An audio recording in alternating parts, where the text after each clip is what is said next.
So Team New Zealand leaving tomorrow for Barcelona. This is all the crew that aren't in the Sail GP.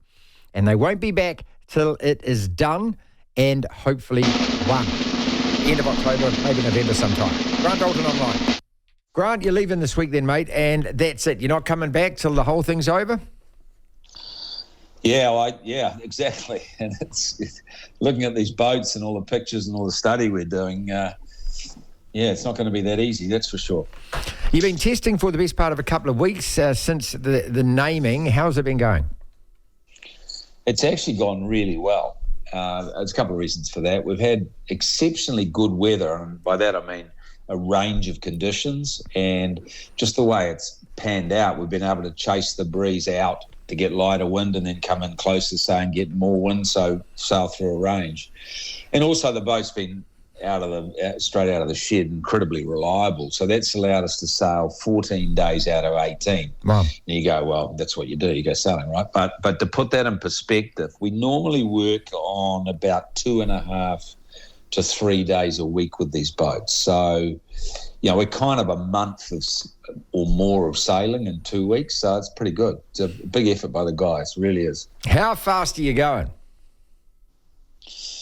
Well, it doesn't really matter, just as long as you're going faster than the other guys. And until we put the race foils on, because we're still working with our old foils from last time, which were pretty good, but nothing like as advanced as the new lot. We don't really know.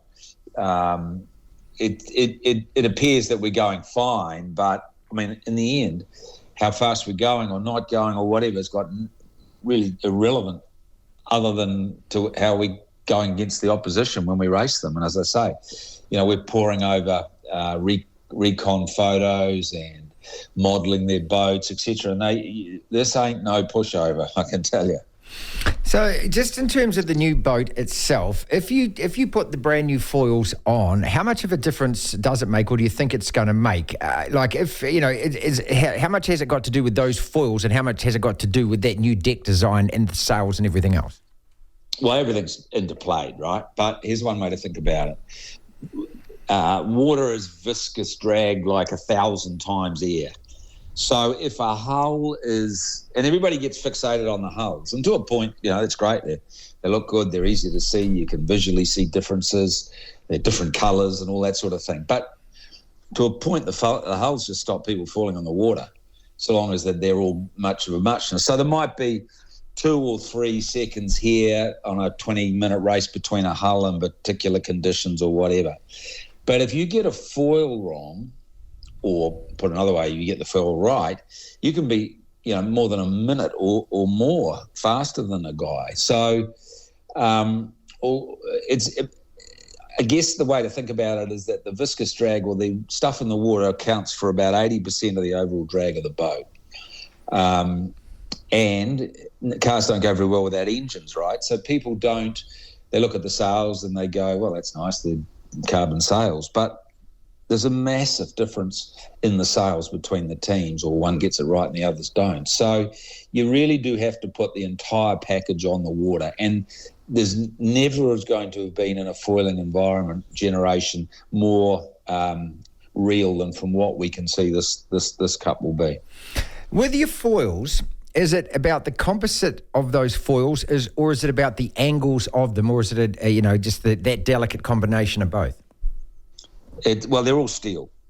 Everybody's a steel. So the first thing is you got to decide, when each team makes its own decisions, what they believe their kind of yield strength is. So how thin or how small can they go within their own calculations of safety before they yield, and yield means they bust and sink.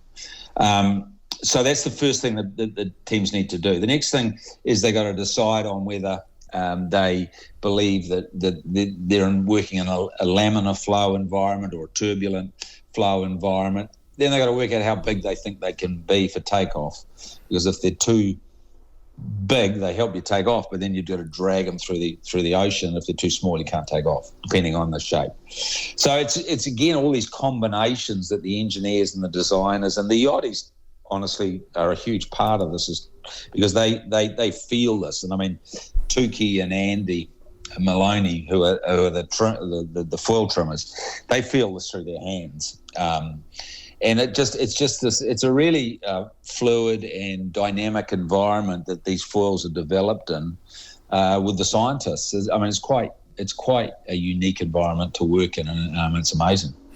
Grant Dalton is with us, boss of Team New Zealand, off this week, and of course it all starts in October. All right, so did you see the pictures of the Ineos boat? Yeah. Yep, seen the pictures of the Ineos boat. We've seen all the pictures of everything. In fact, only a few hours ago we saw the first of Luna Ross's race foils, which look just fine. The Ineos boat's really interesting. I think we can see the influence of a Formula One team in there. A boat that, I mean, there's two kind of schools of thought. One is that through the hull, you can create effectively downforce or righting moment in the same way a car creates downforce, or Formula One car's the easiest way to think about it. Or you can take an approach where the righting moment which creates drag, your DRS is shut. Or you can take an approach where your DRS is open all the time. You have less drag, but then you don't go around the corners quite so well in terms of a car because you haven't got as much downforce. So there's sort of two approaches, or you can find some compromise in the middle.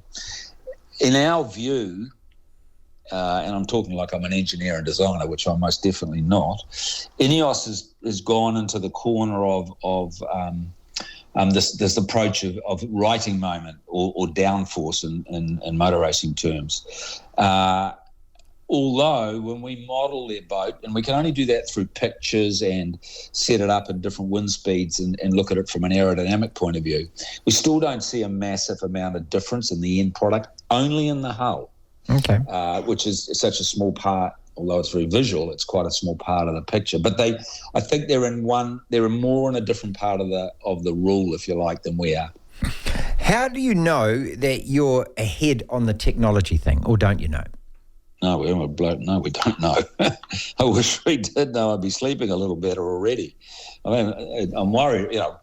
I'm worried in a competitive sense, as you should be, because it keeps us, all of us are, and we keep working hard. But we don't know we're ahead at all. We know what we can see. We have a culture very much where we don't go, we thought of that, that's a crap idea, because it's quite easy for designers to think that way. I've seen it in other kind of campaigns as such, but our guys don't think that way. They look at what someone's done, and everybody's got good ideas. If we see something that we think is clever, we won't say, yeah, crap, we thought of that, it's a stupid idea. We'll copy it. And I think that's really important culturally, and I don't know whether all teams think like that. They might. But as we look at all the boats, they've got different strengths and weaknesses, not a lot of weaknesses. And they'll perform slightly different in different conditions, but they're all coming to conclusions to answer the same problems. They're just slightly coming to them different, but ultimately they'll go very similar in speed, I think.